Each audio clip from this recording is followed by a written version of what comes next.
Back, meanwhile, has a soft touch quality to it that's somewhat similar to the Galaxy S5's plastic back, which I really like for some odd reason. Hardware-wise, the phone features a 4.7-inch 720p display, a 2.5 GHz quad-core Snapdragon 801 processor with 2 GB of RAM. It packs a decent-sized battery at 1860 mAh and a non-expandable storage at 32 GB. There's a heart rate sensor beside its 12-megapixel camera in the back, which is capable of recording 4K videos, as well as a 2.1-megapixel front-facing camera that can film in 1080p. There's also a built-in fingerprint scanner, which Samsung has been improving quite a lot recently, and the Galaxy Alpha is running Android 4.4.4 KitKat out of the box, of course with Samsung's TouchWiz skin over it. The Galaxy Alpha will set you back for $199 with a 2-year contract through AT&T, or $612.99 off contract. It is a bit more expensive than the Galaxy S5's off contract, even though it doesn't have the very latest specs, though it does sport a better design, which might account for the higher price tag.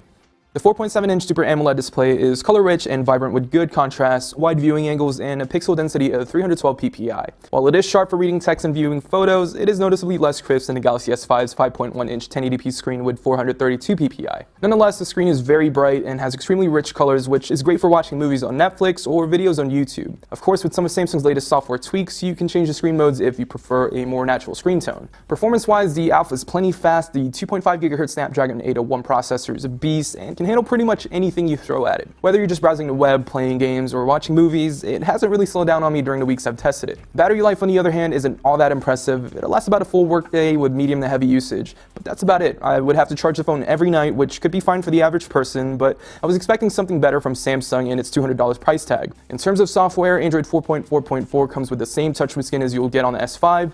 As much as I want to like TouchWiz on a phone, Samsung stock apps like their web browser, calendar, app store, and more are inferior to Google's version, and always have been. There are some pretty cool software tweaks that Samsung included that a lot of people could find useful, like private mode, which lets you protect files behind a password or fingerprint, easy mode, which is great for parents or grandparents, and there's also multi-window, which you can run 2 apps at once to get a feel for a true multitasking feature. But since the Galaxy Alpha only features a 4.7-inch screen, it's not all that great on this phone, but nonetheless the feature is still present. So let's talk about cameras. Cameras are probably one of the most important features that a lot of people look for in a smartphone. A lot of people say the best camera is the one in your pocket, and a lot of companies like HTC, Samsung, LG, and Apple really try to emphasize on how great their cameras are. The camera on the Galaxy Alpha is good. It's not the best, it's just good. I noticed with a lot of Samsung devices, they tend to over-sharpen the image, and the images tend to be a bit too crisp for my taste. But nonetheless, there are a ton of built-in software tweaks that Samsung included with all of their devices to make your shots better. And when it comes to build quality, it's well built. The chamfered edges, the metal buttons, it's the very first Samsung phone design-wise that I love. And I can't wait to see what Samsung has in store for us when the Note 4 is available. So to wrap things up for you guys, I'm giving the Galaxy Alpha a Techno Buffalo score of 7.5 out of 10.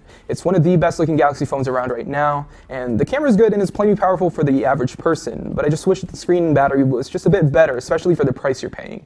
Anyways, that's it for this video, guys. If you guys have any questions, just let us know in the comments down below. And as always, I'm Mark Linsanger from Techno Buffalo. I'll see you guys in the next video. Thank you guys so much for watching this video, and if you guys would like to see more, make sure to hit that subscribe button down below. We're also on Twitch, so make sure to check us out at twitch.tv/technobuffalo and see us play some good old-fashioned video games.